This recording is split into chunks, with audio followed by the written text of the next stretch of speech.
दोस्तों, किसी भी एग्जाम की प्रिपरेशन स्टार्ट करने से पहले हमें जानना बहुत ज़रूरी होता है कि हम उस एग्जामिनेशन के लिए एलिजिबल हैं या फिर नहीं। आज के इस वीडियो में हम लोग बात करने वाले सेबी ग्रेड ए जो असिस्टेंट मैनेजर की रिक्रूटमेंट आपकी निकाली जाती है। ये अलग अलग स्ट्रीम पर निकाली जाती है, जैसे जनरल स्ट्रीम है, लीगल है, आईटी है और इसी तरह से और भी स्ट्रीम्स है। तो हम लोग देखने वाले हैं एलिजिबिलिटी क्राइटेरिया। दोस्तों, इस वीडियो के बाद भी अगर आपके किसी तरह की कोई डाउट या क्वेरी बनती है तो कमेंट बॉक्स में जरूर से बताइएगा। तो बिना किसी तरीके शुरुआत करते हैं सेशन की। आगे बढ़ने से पहले अगर आप में से कोई भी बच्चा ऐसा जो पहली बार चैनल पर जुड़े हुए हैं तो चैनल को सब्सक्राइब जरूर कर लीजिएगा। साथ साथ ही बेल आइकन पर जरूर क्लिक कर लें ताकि जो भी कोई अपकमिंग क्लासेस हो, वीडियोस हो, उनके नोटिफिकेशन आपको मिलते रहेंगे। और अगर आप लोगों ने अभी तक अड्डा 24/7 के हमारे एप्लीकेशन को डाउनलोड नहीं करा है तो दोस्तों ये जरूर कर लीजिएगा, क्योंकि इस पर काफ़ी सारा कॉन्टेंट आपको फ्री ऑफ कॉस्ट प्रोवाइड किया जाता है आपकी प्रिपरेशन को और बेहतर बनाने के लिए। ठीक है, चलिए आगे बढ़ते हैं, बात करते हैं सेबी के बारे में। तो दोस्तों, आगे बढ़ने से पहले थोड़ा सा इसके बारे में एक ओवरव्यू हम लोग देख लें, है ना। और उसके भी पहले एक छोटी सी बात और कि देखिए, किसी भी एग्जाम की अगर प्रिपरेशन आप करना चाह रहे हो, स्टार्ट करना चाह रहे हो तो भैया स्टार्ट कर लीजिएगा। बहुत ज़्यादा वेट करने से कुछ नहीं होता है ना। हम बहुत ज़्यादा गाइडेंस वाले वीडियो वगैरह देखते रहें, उसमें फिर अपना टाइम ही जाता है और कुछ नहीं आता है। तो सिंपल सी बात है कि आप लोग क्या करें, एक तो नोटिफिकेशन का वेट मत करा करो। अगर आपको जो एग्ज़ाम मतलब टारगेट करना है, जिसके लिए प्रिपरेशन करनी है, तो अपनी प्रिपरेशन स्टार्ट कर दिया करो आप लोग। ठीक है, तो वैसे ही सेबी के बारे में भी है।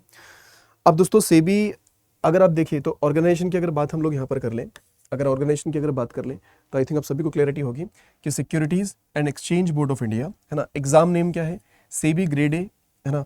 ये 2026 होना चाहिए। सेबी ग्रेड ए का एग्जामिनेशन रहेगा जो हमें officer grade A assistant manager के तौर पर आपको यहाँ पर रिक्रूट किया जाता है। ठीक है, अगर दोस्तों सिलेक्शन प्रोसेस की अगर बात करें तो 3 फेज का एग्जामिनेशन है, फेज 1, फेज 2 और इंटरव्यू। ठीक है, फेज 1 आपका क्वालिफाइंग रहता है, आपको क्वालिफाई करना है सिर्फ फेज 2 में जाने के लिए। आपका जो फाइनल सिलेक्शन होता है वो फेज 2 इंटरव्यू पर डिपेंडेंट होता है बेसिकली, है ना। दोस्तों, यहाँ पर अगर अप्रोक्सीमेट सैलरी अगर देखी जाए आप लोग की तो 1,84,000 पर मंथ के आसपास बनती है आप लोग की। पूरी की पूरी ग्रॉस सैलरी अप्रोक्सीमेटली इस रेंज में आप लोग की बनेगी, है ना। अब देखिए, एलिजिबिलिटी क्राइटेरिया में दोस्तों सबसे पहले बात होती है हमारे पास किसकी, एज लिमिट को लेकर कि सर कितनी एज लिमिट है। तो देखिए, सेबी ने अगर एज लिमिट की अगर बात कर ली जाए तो यहाँ पर मिनिमम एज उन्होंने मेंशन नहीं करके रखा है। ठीक है, मिनिमम एज नहीं कर रखा है, लेकिन हाँ मैक्सिमम एज उन्होंने मेंशन करके रखा है कि भाई मैक्सिमम एज जो है आपकी 30 साल से ज़्यादा नहीं होना चाहिए। ठीक है, 30 साल से ज़्यादा आपकी एज नहीं होना चाहिए। उसके साथ साथ आप किसी कैटेगरी से बिलोंग करते हैं तो आपको एज रिलैक्सेशन भी मिलता है। जैसे दोस्तों SC/ST कैटेगरी वाले बच्चे हैं तो 5 साल का एज रिलैक्सेशन मिलेगा। वहीं पर अगर बात कर ले OBC कैंडिडेट्स की, नॉन क्रिमिलियर, तो उनको 3 साल का एज रिलैक्सेशन मिलेगा। वहीं पर अगर the person with disability general category अंदर आएंगे तो 10 ईयर्स। वहीं पर अगर आप PWBD कैंडिडेट्स हैं और SC/ST के अंदर आएंगे तो 15 ईयर्स, और OBC के अंदर आएंगे तो 13 ईयर्स का एज रिलैक्सेशन आपको मिलता है। एक सर्विसमैन की अगर बात कर लीजिए दोस्तों तो 5 साल का आपको एज रिलैक्सेशन यहाँ पर मिलेगा। तो ये बात आप जरूर से ध्यान रखें एज को लेकर। ठीक है, उसके बाद आती है हमारे पास बात किसकी कि सर एजुकेशन क्वालिफिकेशन का क्या रहेगा इसके अंदर। तो दोस्तों, एजुकेशन क्वालिफिकेशन की अगर बात कर लें, सो अगर आप लोग जनरल स्ट्रीम के लिए अप्लाई करने चाहते हो, अगर आप जनरल स्ट्रीम के लिए अप्लाई करोगे दोस्तों, तो या तो आपने मास्टर डिग्री कर रखी हो, किसी भी डिसिप्लिन में मास्टर डिग्री कर रखी है, या फिर आपने बैचलर डिग्री करके रखी है किसमें, लॉ के अंदर, या फिर आपने बैचलर डिग्री कर रखी है किसके अंदर, इंजीनियरिंग में, फ्रॉम रिकॉग्नाइज्ड यूनिवर्सिटी। और उसके अलावा या फिर आपने CA, CFA, CS या फिर कॉस्ट अकाउंटेंट, इनमें से कुछ भी करके रखा है तो डेफिनेटली आप क्या कर सकते हो, सेबी के लिए अप्लाई कर सकते हो जनरल स्ट्रीम में, है ना। इसके अलावा लीगल का भी दोस्तों कि अगर, क्योंकि लीगल में भी वैकेंसीज निकाली जाती है, तो बैचलर डिग्री आपकी चाहिए रहेगी किसके अंदर, लॉ के अंदर, फ्रॉम रिकॉग्नाइज्ड यूनिवर्सिटी इंस्टीट्यूट। या फिर IT से अगर आप सेबी में अप्लाई करना चाहोगे तो आपकी बैचलर डिग्री चाहिए रहेगी किसके अंदर, इंजीनियरिंग में, electronics electrical electronics and communication, information technology या फिर कंप्यूटर साइंस में, तो आप लोग अप्लाई कर सकते हो। ठीक है, या फिर आपके पास मास्टर कर रखा किसमें, कंप्यूटर एप्लीकेशंस में, या फिर आपने बैचलर डिग्री कर रखी है in any discipline with a post graduate qualification minimum 2 year duration, है ना। पोस्ट क्वालिफिकेशन ये जो होता है ना दोस्तों आपके पास में एक्सपीरियंस, एक तरह से ये डिजायरेबल वाला पार्ट है। अगर होगा तो आपको एक तरह से प्रेफरेंस मिलती है ना, इन कंप्यूटर एंड इंफॉर्मेशन टेक्नोलॉजी। ठीक है, तो ये आपका एक तरह से एजुकेशन क्वालिफिकेशन वाला पार्ट है। तो एक बार आप सब लोग नजर जरूर डाल दीजिएगा। और भी अदर पोस्ट की अगर बात करें, जैसे सिविल इंजीनियर्स के लिए भी निकलती है सेबी की पोस्ट, तो बैचलर डिग्री आपकी चाहिए किसमें, सिविल इंजीनियरिंग में, from a recognised university. Electrical engineering के लिए निकलती है तो बैचलर डिग्री आपकी इलेक्ट्रिकल इंजीनियरिंग में चाहिए तो अप्लाई कर सकते हैं आप लोग। रिसर्च की निकलती है, मास्टर डिग्री आपकी चाहिए रहेगी किसमें, स्टैटिक्स में, इकोनॉमिक्स में, कॉमर्स, बिजनेस एडमिनिस्ट्रेशन, फाइनेंस या फिर इकोनॉमिक्स, तो आप अप्लाई कर सकते हैं। ऑफिशियल लैंग्वेज की अगर बात करें दोस्तों, तो मास्टर डिग्री आपकी चाहिए रखिए किसमें, हिंदी में, with English as one of the subject at the bachelor degree level, है ना। या फिर मास्टर डिग्री आपकी चाहिए in Sanskrit, English, economics, commerce with Hindi as a subject at bachelor degree level, है ना, फ्रॉम अ रिकॉग्नाइज्ड यूनिवर्सिटी। तो आप लोग क्या कर सकते हो, अप्लाई कर सकते हो, है ना। तो ये अलग अलग स्ट्रीम्स पर निकलती वैकेंसी, उसके हिसाब से एजुकेशन क्वालिफिकेशन मेंशन कर रखा है। ये दोस्तों सेबी वाला जो हमने लीगल वाला देखा था बेसिकली, है ना, यहाँ पर डिजायरेबल एक्सपीरियंस जो है वो 2 ईयर का post qualification experience as an advocate अगर आपके हैं तो आपको यहाँ पर क्या मिलेगी, एक तरह से प्रेफरेंस दी जाएगी बेसिकली, है ना। ये डिजायरेबल वाला पार्ट है अपने लिए। चलिए, तो ये बातें क्लियर होगी। अब दोस्तों एक बात और आती है हमारे दिमाग में, कई सारे बच्चों के दिमाग में भी आती है कि सर मैं सेबी के लिए मतलब कितनी पोस्ट के लिए अप्लाई कर सकता हूँ, मैं कितनी पोस्ट के लिए अप्लाई कर सकता हूँ। तो एक बात ध्यान रखिएगा कि candidates allowed to apply only for 2 streams. आप सिर्फ 2 स्ट्रीम्स के लिए अप्लाई कर सकते हो, है ना। आपकी एलिजिबिलिटी के अकॉर्डिंग आप 2 पोस्ट के लिए क्या कर सकते हो, अप्लाई कर सकते हो, 2 स्ट्रीम के लिए अप्लाई कर सकते हो मेनली, है ना।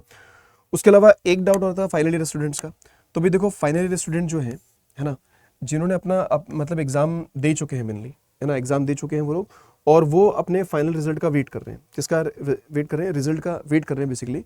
तो आप लोग सेबी ग्रेड ए के लिए क्या कर सकते हो, अप्लाई कर सकते हो। अगर आप फाइनल ईयर में हो, आपने एग्जाम दे दिया है, आप रिजल्ट का वेट कर रहे हो, तो बिल्कुल आप लोग क्या कर सकते हो, इसके लिए अप्लाई कर सकते हो। लेकिन एक बात ध्यान रखिएगा कि जो डॉक्यूमेंट्स रिक्वायर्ड होंगे किसके टाइम पे, इंटरव्यू के टाइम पे डॉक्यूमेंट वेरिफिकेशन आप लोगों का रहेगा, तो उस टाइम पर आपके पास चाहिए डिग्री वगैरह सब कुछ, है ना, क्योंकि वो उस टाइम पर फिर एंटरटेन नहीं करते हैं। तो इस बात का ध्यान रखिएगा कि आपको पता हो कि यार तब तक मेरे सारे के सारे डॉक्यूमेंट्स आ जाएंगे, मेरी, है ना, मेरे मार्क्स वगैरह सब कुछ आ जाएंगे, ठीक है। तो आप लोग क्या कर सकते हो दोस्तों, इसमें अप्लाई कर सकते हो। और ये बात ध्यान रखिएगा सारे के सारे फाइनल ईयर वाले स्टूडेंट्स, क्लियर है। तो ये कुछ पॉइंट्स थे दोस्तों एलिजिबिलिटी क्राइटेरिया को लेकर, है ना। सो आई होप ये क्लैरिटी होगी इन सभी चीज़ों को लेकर। फिर भी अगर कोई डाउट या क्वेरी बन रही हो आपके दिमाग में, तो आप लोग ज़रूर से पूछ लीजिएगा उस चीज़ को। अगर कोई डाउट हो, कुछ क्वेरी हो आप लोगों के दिमाग में, तो दोस्तों आप लोग क्या कर सकते हो, पूछ सकते हो, ठीक है।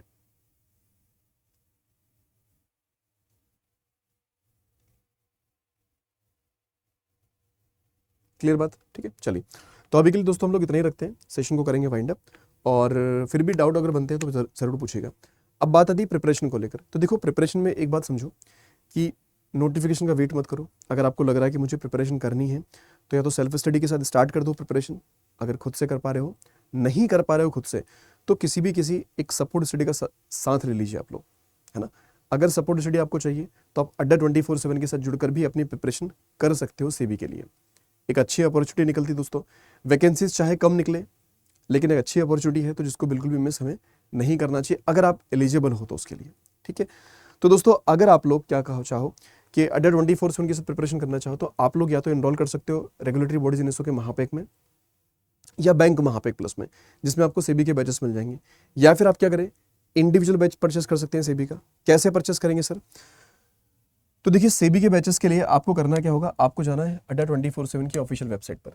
फर्स्ट लिंक पर क्लिक करेंगे आप लोग, आप जाएंगे इसके बाद में ऑल कोर्सेज में, लेफ्ट हैंड साइड में देखेंगे रेगुलेटरी बॉडीज इनएसओ। यहाँ पर आने के बाद दोस्तों आपको कई सारे एग्जाम्स नजर आएंगे, और इसी में आपको नजर आएगा सेबी। तो ये रहा सेबी आपके पास, ठीक है, सेबी ग्रेड ए। तो सेबी ग्रेड ए के ये जो बैचेस है आपके पास, जर्नलिस्ट, आईटी और लीगल, है ना, ये 3 स्ट्रीम्स के लिए हम लोग प्रिपरेशन करा रहे हैं आप लोगों को, कि जर्नलिस्ट का है, आईटी स्ट्रीम का है और लीगल स्ट्रीम का। तो जिस किसी स्ट्रीम से आप बिलोंग करते हो और जिस किसी स्ट्रीम से प्रिपरेशन करनी है, उसके लिए आप लोग क्या कर सकते हो, बैचेस में इनरोल कर सकते हो। लेट सपोज कि आप जर्नलिस्ट के लिए जाना चाहें, तो आपको जर्नलिस्ट वाले पार्ट पर इस तरह से क्लिक करना है। ये दोस्तों बैचेस जो है 26 जून से स्टार्ट हो जाएंगे, 26 जून से आपके स्टार्ट हो जाएंगे। आपको बाय नाउ पर जाना है इस तरह से, और यहाँ कूपन कोड एंटर करना होगा, that should be Y710, okay, और इसको अप्लाई कर दीजिएगा। अब जैसे ही अप्लाई करेंगे दोस्तों, काफ़ी कम प्राइसिंग के साथ ये बैचेस आपको मिल जाएंगे। इनकी प्राइसिंग और भी कम होगी, ठीक है सर। कम कैसे होगी? जब आप इन्हें एप्लीकेशन ऐप से परचेस करेंगे by using the same referral code which is Y710, तो जो डिस्काउंट आपके पास है दोस्तों, ये हो जाएगा 80% का डिस्काउंट। क्लियर है? चलिए, तो अभी के लिए इतना ही। मुलाकात होगी अगले सेशन में। कोई डाउट क्वेरी हो ज़रूर बताइएगा। Thank you so much for joining this session and bye bye, take care, all the best.